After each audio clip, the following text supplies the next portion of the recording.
வணக்கம் ஃப்ரெண்ட்ஸ், என் பேர் ஜெகதீஷ். இன்னைக்கு நான் விவாதிக்க போகிற தலைப்பு ஸ்ட்ரென்த் ஆஃப் மெட்டீரியல்ஸ். ஸோ இந்த தலைப்பிலிருந்து ஒரு நியூமெரிக்கல் ப்ராப்ளம் எடுத்து சால்வ் பண்ணி காட்ட போகிறேன்.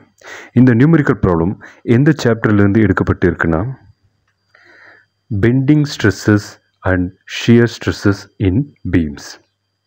சரிங்களா?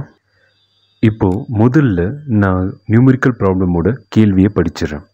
கேள்வி என்னென்னா, a beam with rectangular section of width 30 mm and depth 60 mm is subjected to a bending moment of 800 Newton meter. Determine the maximum bending stress induced in the section. So இதுதான் கேள்வி. இப்போ கேள்வி அனலைஸ் பண்ணுவோம். ஒரு rectangular beam இருக்குது. இந்த rectangular பீமோட rectangular செக்ஷனோட height இல்லைன்னா டெப்த்தோட அளவு 60 mm. அப்புறமா இந்த ரெக்டாங்குலர் பீமோட ரெக்டாங்குலர் செக்ஷனோட வித்து 30 mm. சரிங்களா? ஸோ இப்படிப்பட்ட ரெக்டாங்குலர் பீம் மேலே பெண்டிங் மொமெண்ட் அப்ளை ஆகியிருக்கு. இந்த பெண்டிங் மொமெண்ட்டோட அளவு 800 நியூட்டன் மீட்டர். சரிங்களா?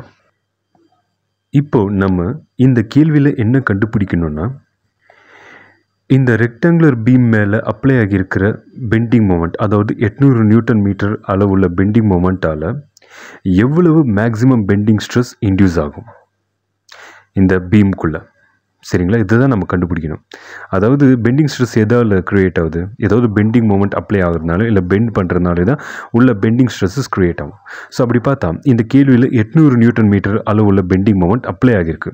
ஸோ இதால் இந்த ரெக்டாங்குலர் பீமுக்குள்ளே எவ்வளவு மேக்ஸிமம் பெண்டிங் ஸ்ட்ரெஸ் இன்டியூஸ் ஆகியிருக்கும், இதை தான் நம்ம கண்டுபிடிக்க போகிறோம். இப்போது கேள்வியில் கொடுத்துருக்க கண்டிஷன்ஸ் எல்லாம் நான் லிஸ்ட் அவுட் பண்ணுறேன். ஸோ முதல்ல இந்த ரெக்டாங்குலர் பீமோட ரெக்டாங்குலர் செக்ஷனோட ஹைட் இல்லைனா டெப்த்தோட வேல்யூ 60 mm. இதை நம்ம ஹெச்ன்னு எடுத்துப்போம். அடுத்தது இந்த ரெக்டாங்குலர் பீமோட ரெக்டாங்குலர் செக்ஷனோட வித்து 30 mm. இதை நம்ம பின்னு எடுத்துப்போம். அடுத்தது இந்த ரெக்டாங்குலர் பீம் மேலே அப்ளை ஆகியிருக்கிற பெண்டிங் மொமெண்ட் அது எவ்வளவுனா 800 நியூட்டன் மீட்டர். இதை நம்ம எம்முன்னு எடுத்துப்போம். சரிங்களா? ஸோ ஃப்ரெண்ட்ஸ், இந்த 3 கண்டிஷன்ஸை யூஸ் பண்ணி தான் நம்ம இந்த ரெக்டாங்குலர் பீமுக்குள்ளே இன்டியூஸ் ஆகியிருக்கிற மேக்ஸிமம் பெண்டிங் ஸ்ட்ரெஸ் வேல்யூவை கண்டுபிடிக்க போகிறோம். இப்போ அடுத்தது சால்விங் டெக்னிக். ஸோ முதல்ல நம்ம கண்டுபிடிக்க போகிறது மொமெண்ட் ஆஃப் இனர்ஷியா. இதை நம்ம ஐன்னு எடுத்துப்போம். இப்போ பார்த்தீங்கன்னா, எதுக்காக மொமெண்ட் ஆஃப் இனர்ஷியா வேல்யூ கண்டுபிடிக்கணும்? எதுக்காக கண்டுபிடிக்கணும்னா, ஏதாவது ஒரு மாஸ் மேலே டார்க் அப்ளை பண்ணால் அந்த மாஸ்க்குள்ளே மொமெண்ட் ஆஃப் இனர்ஷியா ஆட்டோமேட்டிக்காக டெவலப் ஆகும். ஸோ இதால் அந்த மாஸ் ரொட்டேட் ஆகும். ஓகேங்களா? அதே மாதிரி இந்த ரெக்டாங்குலர் பீம் மேலே 800 நியூட்டன் மீட்டர் அளவுள்ள பெண்டிங் மொமெண்ட் அப்ளை ஆகியிருக்கு. ஸோ இப்படி அப்ளை ஆனதால் இந்த ரெக்டாங்குலர் பீமுக்குள்ளே மொமெண்ட் ஆஃப் இனர்ஷியா இன்டியூஸ் ஆகும். ஸோ இந்த மொமெண்ட் ஆஃப் இனர்ஷியாவில் இந்த ரெக்டாங்குலர் பீம் பெண்ட் ஆகும். ஓகேங்களா? ஸோ இதனால தான் மொமெண்ட் ஆஃப் இனர்ஷியா வேல்யூ நம்ம கண்டுபிடிக்கிறோம். ஸோ இப்போது மொமெண்ட் ஆஃப் இனர்ஷியா ஃபார்முலா எழுதிப்போம். ஃபார்முலா என்னென்னா, IS = BH³ / 12. இந்த ஃபார்முலாவில் முக்கியமான விஷயம் என்னென்னா, இந்த ஃபார்முலா யூனிவர்சல் ஃபார்முலா இல்லை. இந்த ஃபார்முலா வெறும் ரெக்டாங்கிளுக்கு மட்டும்தான் அப்ளை ஆகும். சர்க்கிளுக்கெல்லாம் வேறு மொமெண்ட் ஆஃப் இனர்ஷியா ஃபார்முலா இருக்குது. அதாவது சர்க்கிள், ட்ரையாங்கிள், வேறு ஷேப்புங்களுக்கெல்லாம் வேறு மொமெண்ட் ஆஃப் இனர்ஷியா ஃபார்முலா இருக்குது. ஸோ ரெக்டாங்கிளுக்கு இதுதான் மொமெண்ட் ஆஃப் இனர்ஷியா ஃபார்முலா. ஞாபகம் வச்சுக்கோங்க, BH³ / 12. ஓகே. ஸோ இந்த ஃபார்முலாவில் நம்மளுக்கு பியும் தெரியும், ஹெச்சும் தெரியும். ஸோ 2 வேல்யூஸும் சப்ஸ்டியூட் பண்ணுவோம். ஸோ என்னோட அடுத்த step IS = 30 mm × 60 mm ³ / 12. So இங்கே 60 mm ³ 2,16,000 mm³. ஓகேங்களா? ஸோ அடுத்த ஸ்டெப் IS = 30 mm × 2,16,000 mm³ / 12. இப்போ நான் இந்த RHSல எஸ் யூனிட்ஸ் அப்புறமா நியூமெரிக்கல் டேர்ம்ஸை பிரித்து எழுதிக்கிறேன். ஸோ என்னோட அடுத்த ஸ்டெப் IS = 30 × 2,16,000 / 12 × mm × mm³. இப்போ இங்கே 30 × 2,16,000 / 12 540 × 10⁻³ அப்புறமா mm × mm³ mm⁴. ஸோ என்னோட அடுத்த ஸ்டெப் IS = 540 × 10⁻³ mm⁴. அதாவது இந்த ரெக்டாங்குலர் பீம் மேலே அப்ளை ஆகியிருக்கிற 800 நியூட்டன் மீட்டர் அளவுள்ள பெண்டிங் மொமெண்ட்டால் இந்த ரெக்டாங்குலர் பீமுக்குள்ளே இன்டியூஸ் ஆகியிருக்க moment of inertia value 540 × 10⁻³ mm⁴. ஓகேங்களா? இப்போ அடுத்து நம்ம கண்டுபிடிக்க போகிறது distance of extreme fibre from neutral axis. இதை நம்ம ஒய்ன்னு எடுத்துப்போம். ஃபர்ஸ்ட் ஆஃப் ஆல் எதுக்காக இந்த வேல்யூஸை கண்டுபிடிக்கணும், இந்த வேல்யூவை கண்டுபிடிக்கணும் எதுக்காகனா, இந்த உலகத்தில் எல்லா மெட்டீரியலுக்கும் நியூட்ரல் ஆக்சிஸ் இருக்கும். அதே மாதிரி இந்த ரெக்டாங்குலர் பீமுக்கும் நியூட்ரல் ஆக்சிஸ் இருக்குது. ஓகேங்களா? அப்புறமா இந்த உலகத்தில் இருக்க பல மெட்டீரியல்ஸ் ஃபைபர்ஸால் உருவாக்கப்பட்டிருக்கு. இந்த ஃபைபர்ஸ் வந்து வயர்ஸாக இருக்கலாம், லேயர்ஸாக இருக்கலாம், எப்படி வேணால் இருக்கலாம். ஓகேங்களா? ஸோ இந்த ஃபைபர்ஸ் எல்லாம் ஒன்றா அட்டாச் ஆகியிருந்தால் அது ஒரு காம்பனண்ட்டாக ஃபார்ம் ஆகும். ஓகே, ஸோ அதே மாதிரி இந்த ரெக்டாங்குலர் பீம்குள்ளேயும் லேயர்ஸாக இருக்குது. இந்த லேயர்ஸ் எல்லாம் ஒன்றா அட்டாச் ஆகியிருக்கிற காரணத்தால் தான் இது ஒரு ரெக்டாங்குலர் பீமாக ஃபார்ம் ஆகியிருக்கு. ஓகேங்களா? ஸோ இங்கே இந்த லேயர்ஸை வந்து ஃபைபர்ஸ்ன்னு சொல்கிறாங்க.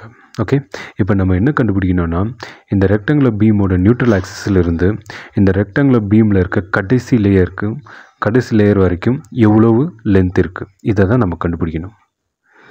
ஓகேங்களா? ஸோ இப்போ இந்த ஃபார்முலா எழுதிப்போம். ஃபார்முலா என்னென்னா y is equal to h/2. இங்கே முக்கியமான விஷயம் என்னென்னா, இந்த ஃபார்முலா வந்து யூனிவர்சல் ஃபார்முலா இல்லை, இது வந்து ரெக்டாங்குலர் செக்ஷனுக்கு மட்டும்தான் அப்ளை ஆகும். ஓகேங்களா?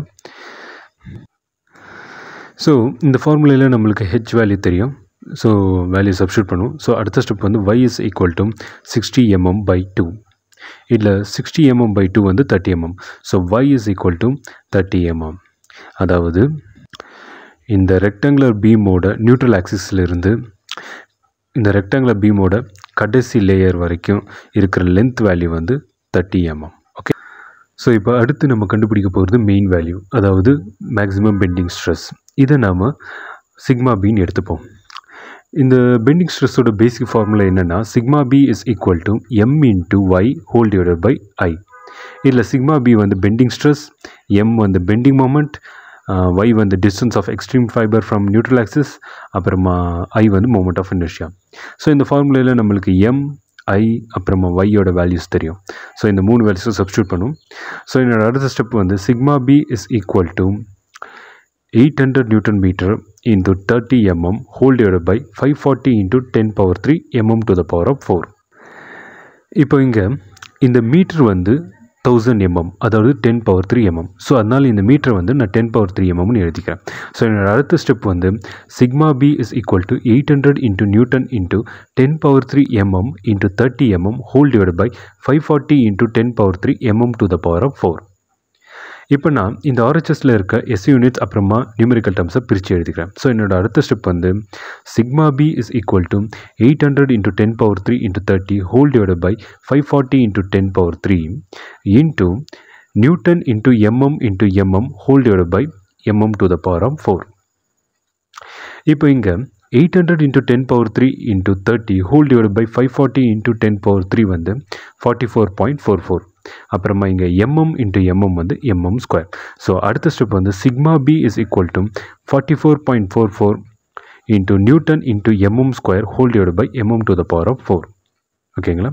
ஸோ இங்கே mm ஸ்கொயரையும் mm to the power of 4ஐயும் டிவைட் பண்ணால் mm ஸ்கொயர் டேர்ம் வந்து கேன்சல் ஆகிடும்.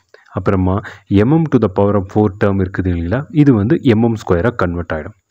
ஓகேங்களா? ஸோ அடுத்த ஸ்டெப் வந்து sigma B is equal to 44.44 newton per mm square. ஆனால் நியூட்டன் பர் mm ஸ்கொயர் வந்து மெகா பாஸ்கல். ஓகேங்களா? ஸோ அடுத்த ஸ்டெப் வந்து sigma B is equal to 44.44 mega pascal. அதாவது இந்த ரெக்டாங்குலர் பீம் மேலே அப்ளை ஆகியிருக்கிற 800 நியூட்டன் மீட்டர் அளவுள்ள பெண்டிங் மொமெண்ட்டால் இந்த ரெக்டாங்குலர் பீம்குள்ளே டெவலப் ஆகியிருக்கிற மேக்ஸிமம் பெண்டிங் ஸ்ட்ரெஸ் வேல்யூ வந்து 44.44 மெகா பாஸ்கல். ஸோ ஃப்ரெண்ட்ஸ், கேள்வியில் கேட்டிருந்த வேல்யூவை நம்ம கண்டுபிடிச்சிட்டோம், அதாவது மேக்ஸிமம் பெண்டிங் ஸ்ட்ரெஸ் வேல்யூ.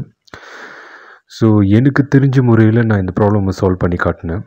இந்த முறையில் உங்களுக்கு ஏதாவது தவறோ இல்லை குறையோ தெரிஞ்சிச்சுன்னா தயவு செஞ்சு உங்கள் கருத்துக்களை கமெண்ட் பாக்ஸில் பதிவு பண்ணுங்கள். அப்படியே உங்களுக்கு வேறு ஏதாவது இந்த ப்ராப்ளமில் டவுட் இருந்தால் அதையும் கமெண்ட் பாக்ஸில் பதிவு பண்ணுங்கள். அப்புறமா இந்த வீடியோ உங்களுக்கு பிடிச்சிருந்தால் இந்த வீடியோவை லைக் பண்ணுங்கள், ஷேர் பண்ணுங்கள், கமெண்ட் பண்ணுங்கள். அப்படியே மறக்காமல் உங்கள் ஃப்ரெண்ட்ஸுங்களுக்கும் ஷேர் பண்ணி விடுங்க. அப்புறமா ரொம்ப முக்கியமான விஷயம், என்னோடய மெக்கானிக்கல் இன்ஜினியரிங் தமிழ் சேனலில் சப்ஸ்கிரைப் பண்ணுங்கள். வீடியோ பார்த்துறதுக்கு நன்றி நண்பர்களே.